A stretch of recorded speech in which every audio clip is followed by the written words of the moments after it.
Number one, I know we both have Ant, so why do you have Ant at year one? And I probably have similar reasons. Um, Honestly, my biggest reason was he like led the league in 3-point scoring this year.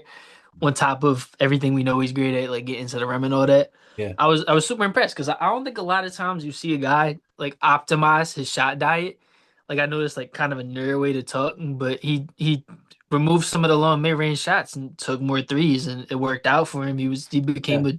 He was a better player. He's led the team on two fairly deep playoff runs.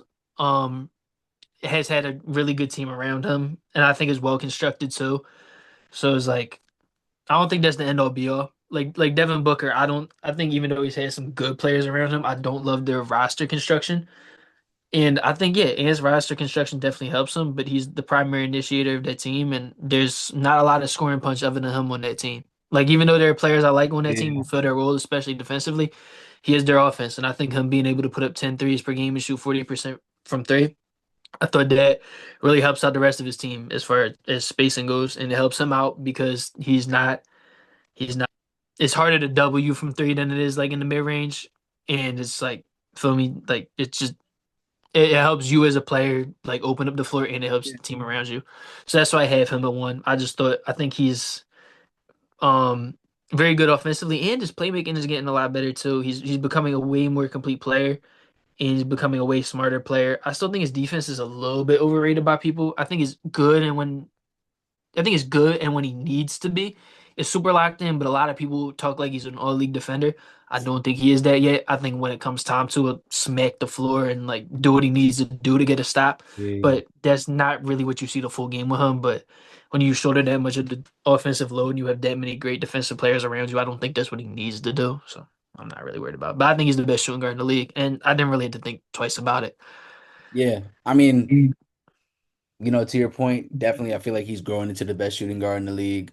Two-way player, led the Wolves to back-to-back conference finals appearances, which is really impressive given the fact that he's young and also in the Western Conference. And one of those victories was against a former MVP, Nikola Jokic.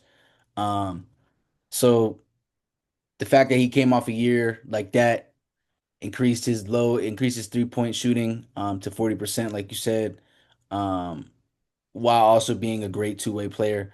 I think you can't really ask for anything else from that guy. I think Ant does a lot of things that really help the Timberwolves be the Timberwolves. And this year I think it was really impressive to see how they essentially changed their team by getting rid of Karl Anthony Towns and replacing him with Julius Randle. And Dante DiVincenzo. Like it took them a minute to finally mesh, but when it meshed, it did. And you could see how Ant and Julius Randle played well with each other. And they might be an interesting team to look forward to for these next couple of years. I know he wants to get to the finals. I know the Wolves might walk away this past playoffs thinking they could beat the Thunder if the dice rolls differently. So we'll see. We'll see, man. But yeah, I got Ant at my number one, just like you.